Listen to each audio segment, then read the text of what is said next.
సాక్షాత్తు ఆ హనుమంతుడే ఆ తల్లికి పూనారు అనిపిస్తుంది. ఇంతకీ మీరేమంటారు?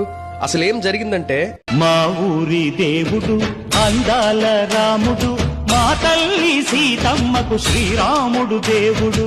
మా పాత వేదాయపాళెంలో శ్రీరామనవమి ఉత్సవాలు ఎంత అంగరంగ వైభవంగా జరుగుతాయంటే, పండరి భజనలతో, కోలాటాలతో, బాణాసంచలతో, అన్నదానాలతో ఊరు వాడ అంతా ఏకమై శ్రీరాముని మంత్రోచ్చారణతో జై శ్రీరామ్ సపరివార సకుటుంబ సమేతంగా అందరూ ఒకే వేదికపై వచ్చి మమతానురాగాలతో, ప్రేమానుబంధాలతో పండుగ వాతావరణంలో ఆహ్లాదకరంగా కబుర్లు చెప్పుకుంటూ ఆద్యంతం ఆనందంగా రామనామ స్మరణతో గడిపేస్తారు.